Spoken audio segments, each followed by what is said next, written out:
You're on.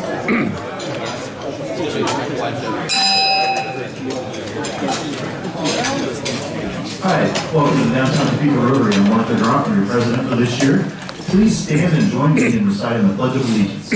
I pledge allegiance to the flag of the United States of America and to the republic for which it stands, one nation under God, indivisible, with liberty and justice for all. Thank you. You may be seated. Some of the time. Today for our Rotary Minute, I want to share something about our featured Cup money recipient. It's the Jayhawk Area Boy Scout Council, and the Cup money this month goes to camp scholarships for this summer of 2019.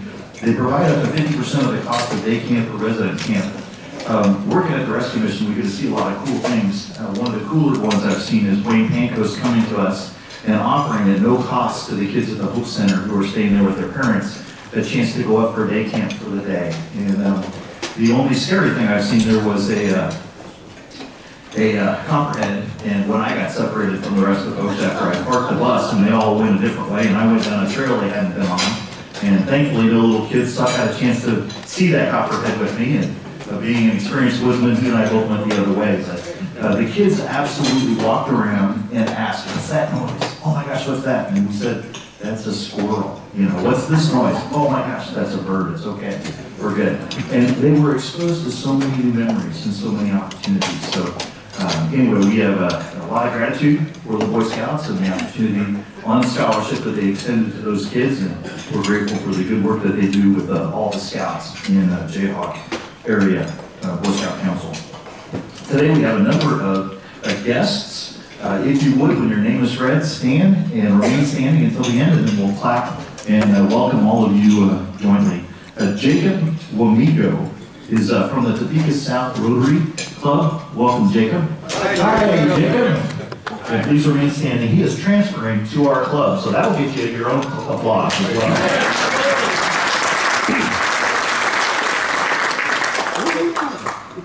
Tom Ross is a visiting Rotarian from a club in California, and he said he is farming and developing and doing a lot of other things in the state when he's not ending polio. So welcome, Tom. Hi, Tom.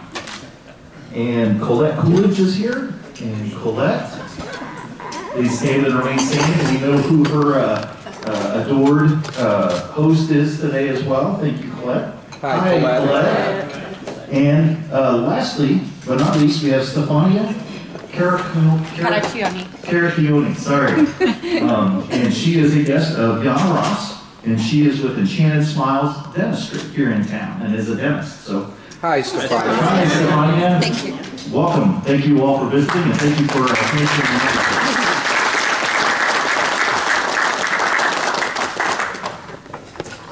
So, our beloved district governor has a quick announcement about the upcoming district conference. So while Blanche makes her way on up to talk about the district conference, any of you that know the fashion police know that it is indeed not Memorial Day yet, and men are not supposed to be wearing pink prior to Memorial Day. I want to say that I am anticipating Memorial Day today, much like I am anticipating a wonderful district conference. And so please welcome Blanche and her quick announcement about our upcoming conference.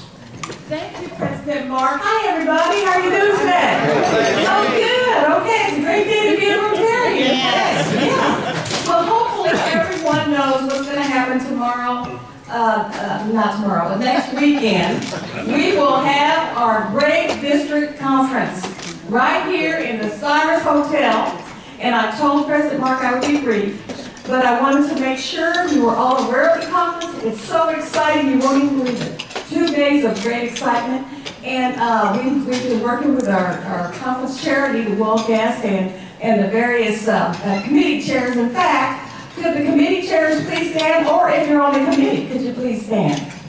Or if you're involved in any way. Don Wall.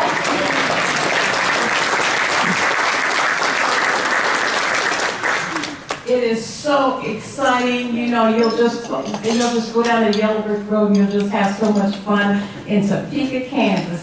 We are almost sold out, and so if you want to go to the conference, then you need to either contact Linda Ireland or Anita or myself, and we'll make sure that you get in. So I wanted everybody to be sure and put on their calendars next weekend. That's our big weekend, and that's our celebration. You're going to have so much fun on the Yellow Brick Road. So see you there.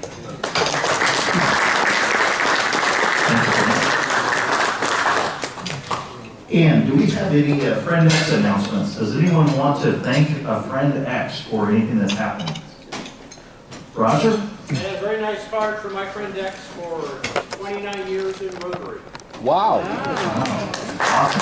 Thank you. Anybody else want to share anything from a Friend X recently? All right. Thank you, Roger.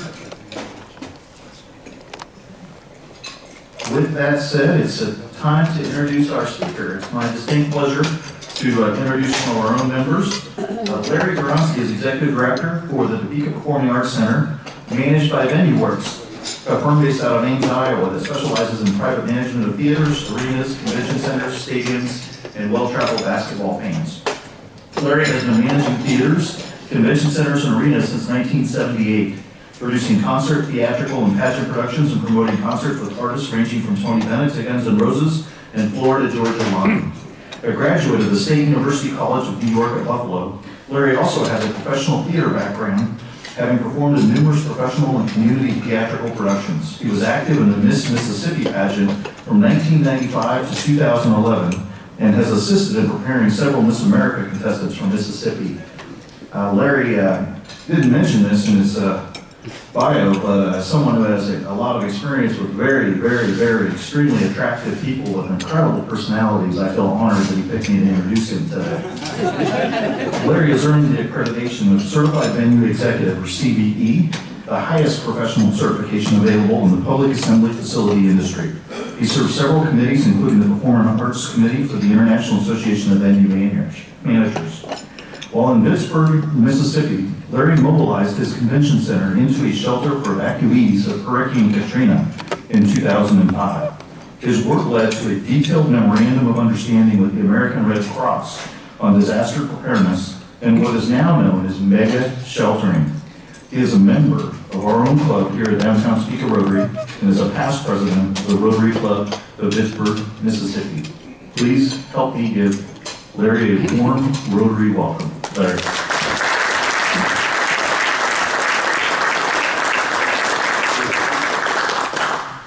Before I begin, I will not be talking about upcoming shows at CPAC, but they are on your, so please take the flyer with you and take advantage of that. And also on behalf of Blanche Parks and the upcoming Rotary District Conference, mentioned that I was a professional theater person. Here is my best impression of the mayor of Munchkinland welcoming everybody. As governor, I thoroughly welcome you to Topeka. That's it. On a serious note, and it's something that I preface by saying we hold many great events in the buildings that I have managed, but there was none. Oh, the Rotary. None more prolific or important than what we did in the month of September of 2005. And with that, let's see. We started with what we're going to talk about is, and we're going to whip through these slides, is the American Red Cross's role and responsibilities. They were sorely unprepared for what happened with Hurricane Katrina. The roles of local and emergency management people and the importance for establishing plans. But to understand how you get there, it's important to know what brought us here and what is an emergency mass care operation. Well, here's the first visual. August 29th, Hurricane Katrina landed on the Gulf Coast of Mississippi and obliterated a little town called Wadeland, Mississippi. These are photos, not that some that I took, but most that are from the National Guard and AP photos.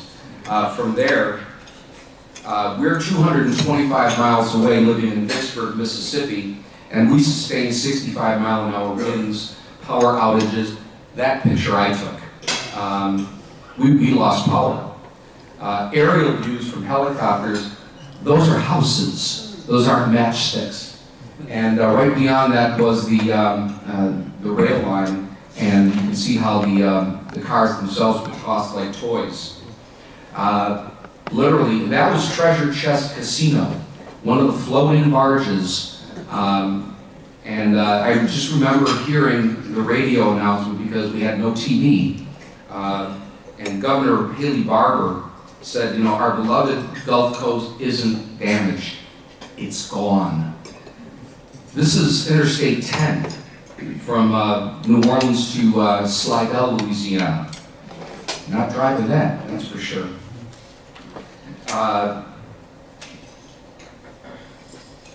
That's Waveland, Mississippi, and also Biloxi, and just I go through these because it was horrible. But then after, about 4 or 5 days later, the levees breached in New Orleans because of the underpreparedness of the Army Corps of Engineers, as well as what the devastation of a Cat 5 hurricane was. And the Superdome became a home for many, we call them residents. People are saying refugees and evacuees, but they were residents. But many were animals. And we'll talk about that in a bit. Canal Street, if you've been to New Orleans, that's the heart and soul of the French Quarter, and it was completely underwater. That's what happens when the levee breached, and that's the 9th Street Canal, and then the 9th Ward, and every house was underwater. Many of the residents that we had in our shelter looked for where their house or how their house was, and many times they were finding aerial views and they couldn't see their house. It was just nothing but water and trees. So what happened? August 29th, it happened, and the evacuees left their homes. Those who had means, those who had credit cards or cash or a vehicle, and they got out before the hurricane hit. It's not like other disasters. I mean, you know it's coming, you don't know how bad it's going to be, and many people in New Orleans and Biloxi and whatnot would say, let's have a hurricane party. And that's where the hurricanes, the drinks came from. Pat O'Brien's is well known for it, if you've been to the French Quarter, and you celebrate hurricanes. This was not one to celebrate. So we had been taking in evacuees into our city from the 25th to the 28th of August, and they were staying at First Baptist and First Methodist and this community center. We had 17 shelters that were set up. The convention center that I managed, or the auditorium, we're not part of it. The auditorium was called the Shelter of Last Resort, meaning like if we had to coalesce and bring people together, they would be there.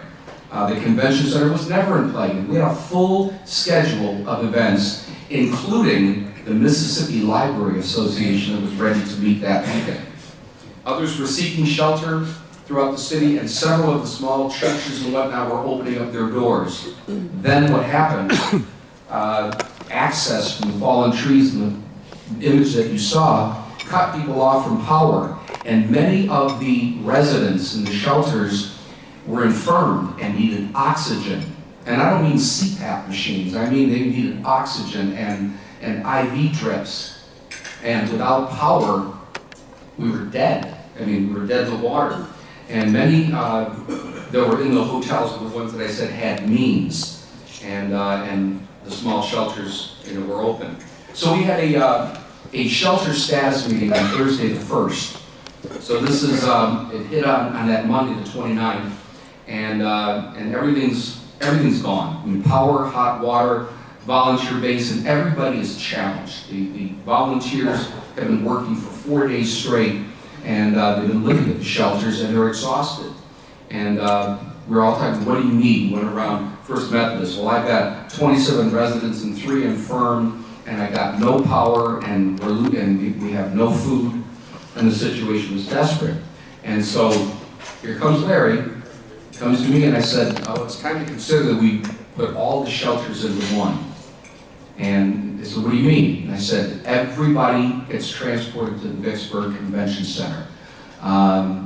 We will clear everything out, and we'll do that. And that was the 2 o'clock. I gave a report report, or 3 o'clock. 2 hours later, we were open as a shelter. And these are the photos of some of the things that we did.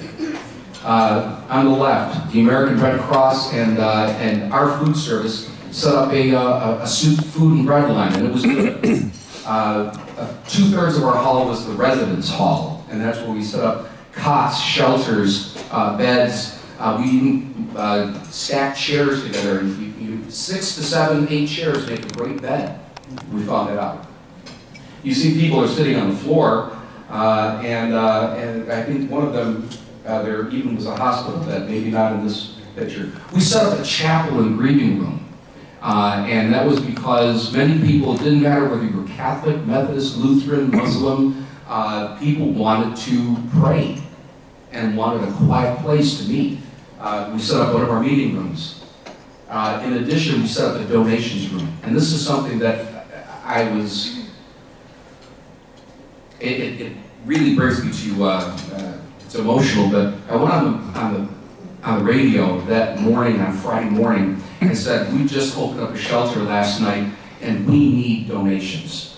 I said, we don't need your throwaway clothes. You know, yes, you can use them, but we need women's intimate clothing. We need diapers. We need money. You know, we need food. We need shelter. We need bassinets and play pens for kids, and we just need. And 2 hours later, this was coming into the room. We ended up setting up 3 of our meeting rooms just for donations, and set up literally and then had people come in and literally say, take 2 or take 3, but don't take it all until we figure out that everybody's got something. Then I got a call and said, Larry, there's an envelope on your desk, somebody just came by. I went by and opened it up. It was $10,000. And with a note that just said, get them what they need. I didn't know what to say. I still to this day don't know who that person or who that company or who that whatever was, but we put it to use. If you see this one room with the little child, it overlooks the residence hall. Our meeting rooms were on the 2nd level, and and they could look down and see mommy and daddy down in the residence room. And we set up a playroom. And the girl on the left, she's one of our radio personalities. And she said, I get off the air at 10 in the morning, I'm going to come down, and she worked till midnight playing with the kids and setting up games and doing stuff. They were playing. They had no idea what was happening. They just knew they were on an adventure. Their parents took them out of the home and were now, in this strange land. We set up a medical assessment area. We then found the Indiana National Guard had an SSU, a self-sustained unit.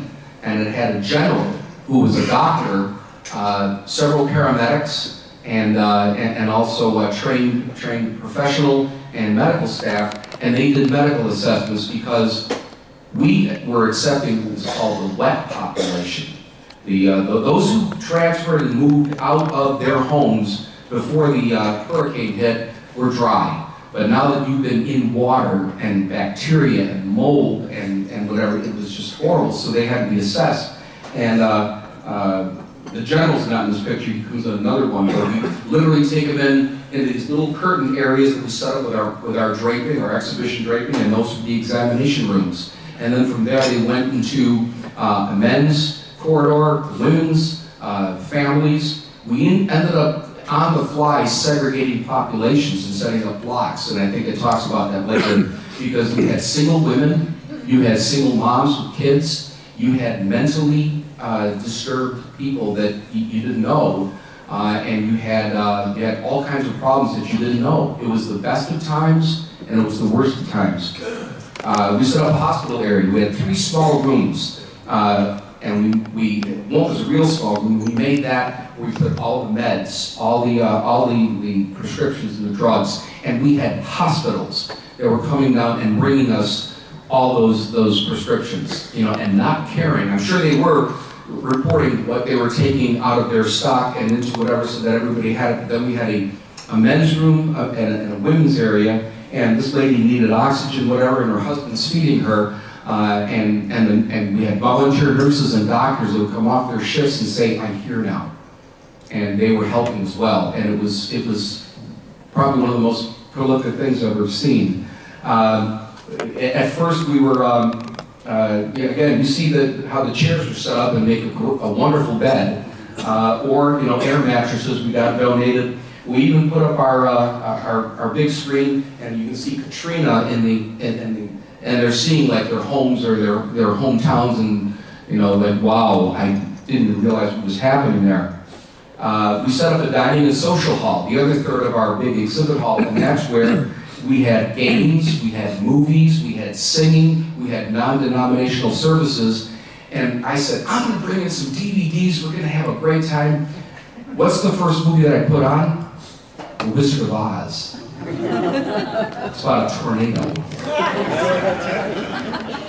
And this gentleman, you'll see him in another slide, he's a gentleman who had a 1992 Cadillac, late models, retired military, living in Section 8 housing. He just got here and his car broke down. You'll see what happened from there. He's watching the film, and also I met a Vietnamese family, and the little girl had never seen it, and all of a sudden I've seen her going, oh. And then at the end,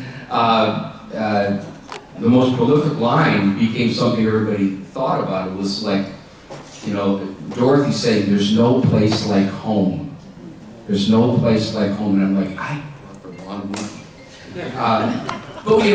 But we got through it, and we built from there. We set up a command center in one of our other meeting rooms, and there, you can see the post-it notes and everything on the wall. And there's one gentleman, and I don't think he's pictured here, but he was one of us. He was not military. He was not he was literally a volunteer, and everybody voted him to be the command center general because he could take the politicians and say, shut up and sit down, and tell the military, let's all, get to this. And you can see the Red Cross volunteers. It was amazing. That gentleman in the military outfit, he was one of the paramedics that was saying how many people were being intaked, and what the medical situation was. So I can't remember the gentleman's name, but he says, thank you, Vicksburg Rotary Club. His car completely died. $1,200 later, his car was restored by the Vicksburg Rotary Club and taken to a place, and he has a fully functioning, brand new to him car. Oh, I guess we have to get rid of the certificate. You can see the Red Cross, the supplies, the MREs, meals ready to eat are arriving, and one is the minister. She was the pastor of the Episcopal Church, and we had a couple of Episcopal pastors, Catholic priests. We had a preacher from the Southern Baptist. But everybody's getting together, and a couple of these folks are from San Francisco, and I'll tell you a story about that later, that were volunteering. I didn't know where they were from, but they came in from everywhere. You're gonna have somebody else will have to move things at this point.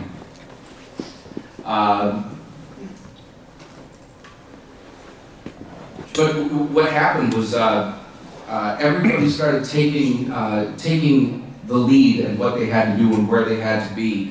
And the one thing that was great was we had food service, and we had 4 casinos in town, and they were kind of shut down, kind of open, kind of not. And one of them was a gentleman named Ray Nielsen, who to this day is one of my best friends in life. His father, Craig Nielsen, started Ameristar Casinos, and he became the CEO, chief, and lived in Vicksburg because he married a Vicksburg girl. And the way those Vicksburg girls work is they drag you right down to where they live. And so they dragged Ray to live in Vicksburg, and he fell in love. And he's sitting there the first day that we had the shelter, and he said, Larry, this is great. We can make it better. The next day, he had a system worked out where every day, Monday through the following Sunday, it was Ameristar Casino, then Rainbow Casino, then Harris Casino, and then the Isle of Capri, and they did the food service each day. And we even and said, this is the way to do this. And they even had some Cajun fado dough, they called it, and they had crawfish boils and whatnot, and everybody felt like they were home again. And we brought in entertainers, and it was like, you know, and we literally housed these folks for 30 days. So the self-sustaining unit arrives.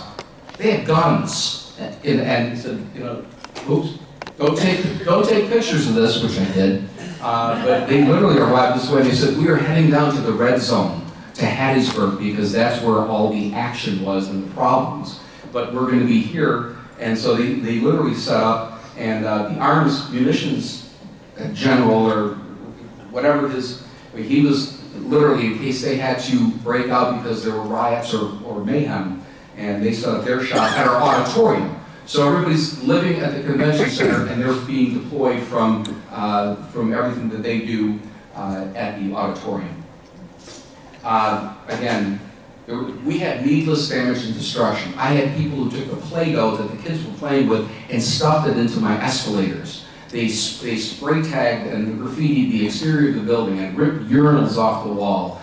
And these are the behavioral problems that we had. And I'm thinking, my God, how do we take care of this? The folks said we need to establish neighborhood watches, and they made block captains. And that's when we separated the population for women and children and single families and single men. And we established rules and ordinances, and they elected a mayor. And her name was Yvette Maddox, and here she is right by our overhead door. And we had her meet Lawrence Lyons, the mayor of Vicksburg, and we had a joint city meeting, and we renamed the Vicksburg Convention Center Crescent City.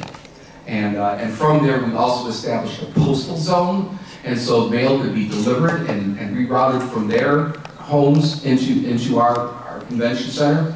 And we had block meetings. And we put up the magnetometers and the security wands, and we made curfews, and it was at 10 o'clock at night. You know, if not, you weren't allowed till 7 in the morning. And we had people who, once the FEMA checks or the cards were cashed at $2,000, they were flown to the casino when they were drunk, and they were beating each other up, and they were kicked out of the shelter. But, you know, those are the kinds of things that we went with. We had people, we had an internet company that brought all the computers and internet down, and we had people so they could register for FEMA and see aerials of their homes and try to reconnect with their families. One of the biggest things that I thought was great was two sisters. One from Chalmette, Louisiana, the other one from Slidell. And they all separated and didn't know where they were, and they reunited in the shelter. And that moment of, like, I thought you were gone, was a moment of, you know, again, you talk about what was important, that was important. Don't forget the pets. The funeral shelter, the funeral homes brought us their tents that they put over grave sites when there are gravesite ceremonies, so the pets could have shelter outside. You know, and then we had a construction company, bring in temporary fencing, so they were taken care of. That's when I learned that, like, oh my God, we had this fish, and the fish was killing her, but it was the kind of fish that eats everything, and it was eating all the other fish. And I don't like them, but somebody was taking care of the pet snake that somebody had. It never entered the building. We registered the kids for school because it was right after Labor Day, it was time for school. So John Walls, the tall black gentleman in the center photo, came down, the superintendent, and we got everybody registered, donated uniforms, and got them on buses, and you can see their faces when they were going off. As soon as the kids went to school, that's when all the parents broke down. Because, you know, now I can let myself down and worry about what we got to do here. But normalcy was kind of returning. That's a non-denominational service up above, and you can see the Catholic priest, the Episcopalian pastor, and the Southern Baptist preacher, and we preached and we prayed and we got together. The donations room, and again another block meeting. Look at that young kid in the back there. That's me. But what happened was there was many gaps, there was many problems, there was no roadmap to follow. The lady that was the American Red Cross in Vicksburg was like, I don't know what to do, I don't know what to do. You know, and we took charge. Because I was telling Anita at the lunch before, I said, you know, we have guests at our building every day. You know, we want them to have the best guest experience. I said, we're having 1,500 guests in 2 hours. Let's get to it. And we did, and somebody brought a cot for me. I slept there for a month, and thank God there were showers available. We had 4 showers in the building, and the city of Vicksburg came down and they made those 4 showers 75 showers, men and women. And then they brought a separate unit so that, if we needed overflow, and we set up a dormitory management, which is what we do now for the Red Cross, so that everybody was picking up their stuff and we were disinfecting every other day, and that people were laundering, and people were showering, and people were taking care of their personal needs. Everybody wanted to be in charge, but the bottom line is, the gentleman that ran the Cajun Dome in Lafayette, Louisiana, the guy that ran the Houston Astrodome, or actually was the whole Reliant Park, the Dallas Convention Center and all, we all got together and helped write, was IAAM at the time, the International Association of Assembly Managers, now it's International Association of Venue Managers, and wrote a best practices mega sheltering, to the point where we can take an empty Kmart, or a big box store, or some place that is literally a warehouse, and within 3 to 4 hours with plumbers, electricians, whatever, create the area so that we're ready to accept those residents. They're always going to be residents to me. They're never refugees or evacuees. And we created a memorandum of understanding between the Red Cross and ourselves that exists to this day. I became one of MAT folks, the Mega Shelter Assistance Team, and I was deployed to Houston for Hurricane Ike, Hurricane Rita. I reunited with my estranged sister who lived in just north of Galveston, and that was on pure. She was moving into the shelter, and I said, Cheryl, and she looked at me, and so we had our own reunion moment.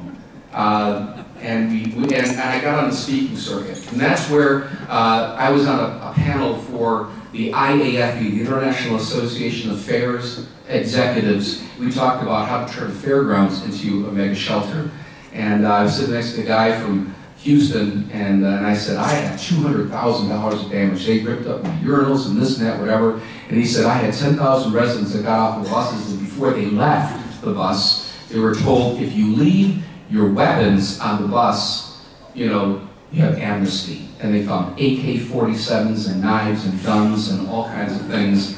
And as soon as they got into the shelter, the first thing they did was rip apart the cots to make shanks so they could kill each other. And I said, I had no problems. We were fine in Vicksburg. We were good. But that's the kind of stuff that we were sharing to people, years later.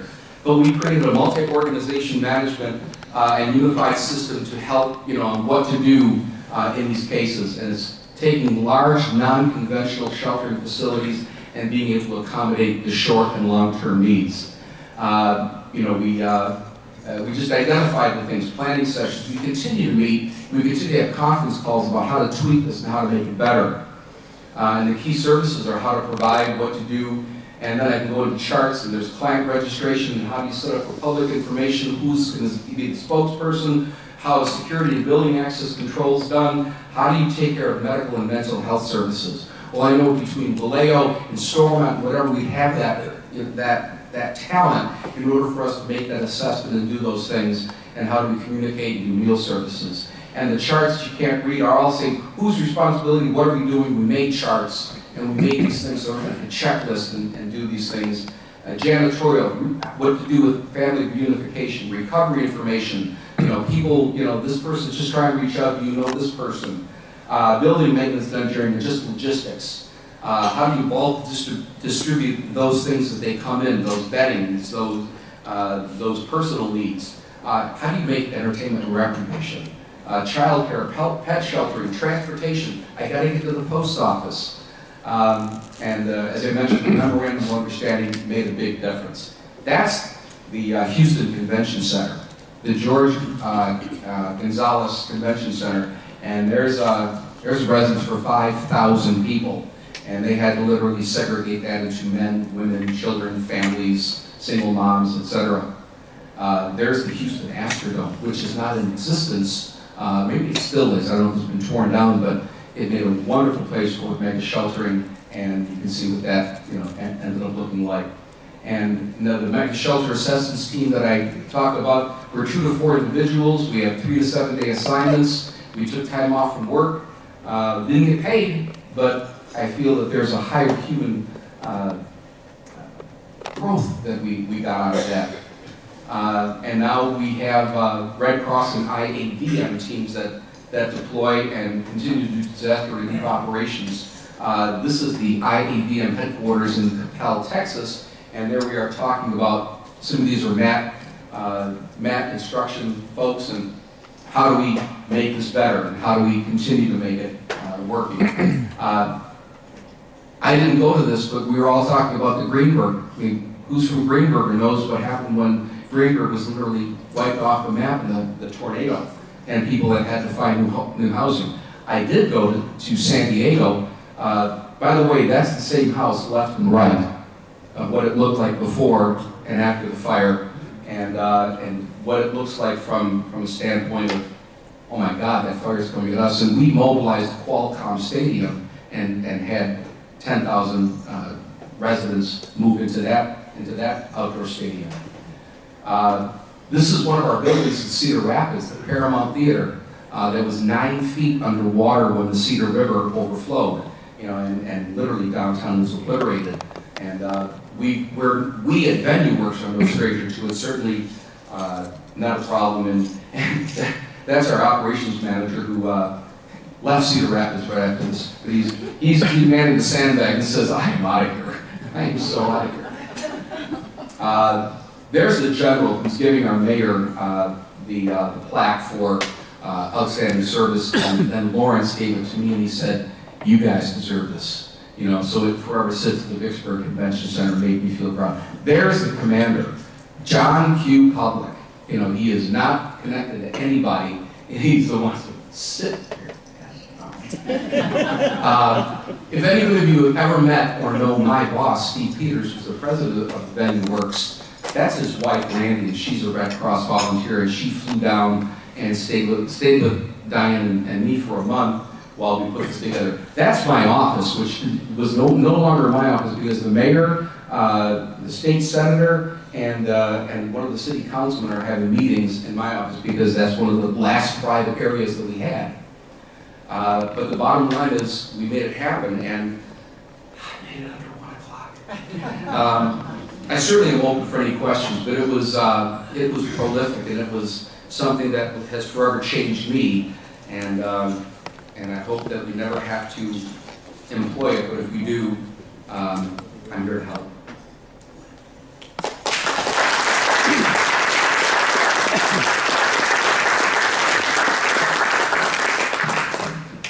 Questions? Any questions? I talked to a bus driver from Arrow. I think it's Arrow, isn't it, near the peak of the bus line. They sent a bunch of buses down there to get people out. So one of the problems they had, he was driving a bus to Baton Rouge, and part of the family that was supposed to have been on his bus was on a different bus going they don't know where. And did you run into that with families being separated all over the place? All the time. When I talk about the two sisters, one from Chalmette and Slidell, I don't know how they individually got out, but it's by the grace of God that they reconnected. I mean, this was husband and wife and kids and grandpa and stuff. Yeah. I mean, if you saw aerial footage and video from New Orleans, they were literally going to the highest ground on I-10 where the buses could pick them up and get them over to Houston or places, not into New Orleans, and you just got on a bus, and you were separated. Yes? Surely an operation like that costs a lot of money. What different sources did the money come from, and how do people know, how to get the money where it needs to go, and who's handling all that to make sure it's used towards the effort? Well, I'll tell you the story from Vicksburg. We had $250,000 worth of not lost business. This was actual disaster. This was problems. This was wages that were paid, for people that $250,000, and we registered for FEMA, which I am so sorry for anybody who works for the government. As we say it stood for Fix Everything Money, because it was not effective back then, but it's improved immensely. I had a call, another one of those calls, so a lady from the Red Cross needs to speak with you. And I mentioned the people in San Francisco, the volunteers, And she said, my name is so-and-so, and I'm well-heeled person who lives in San Francisco, and I want to pay your bill. She paid the $250,000, and that's when I realized that American Express has a $60,000 limit, and she had to be on the other end of the line, and we ran that 5 times in order to get that paid. And she said, I know because my friends are right down the hall from you right now, and they know who you are. So we never submitted a thing to FEMA. We didn't have to, you know, and it was amazing. So how do people give? I think the $10 text, to Red Cross is great. You never know exactly where it's going because it might go to this disaster, that, whatever. But if you really want to give, sometimes going right to the source, helps. Giving right to the family, giving right to the shelter is sometimes more effective. But believe me, the Red Cross is a great organization, and FEMA is a fabulous organization now.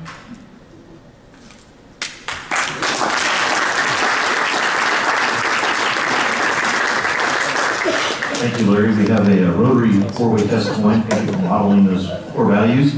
And we ask all of our speakers, as you know, to sign the bookplate. And we donate this book to Ross Elementary's school library. This is Magic Tree House, number 30 in the Hurricane Heroes in Texas. Great pick, Linda. Thank you. Thanks again, Larry. And the meeting announcements. Next week we are on the move again. I would just like us real quickly to give Linda Ireland a round of applause. I know we've gotten a lot of feedback about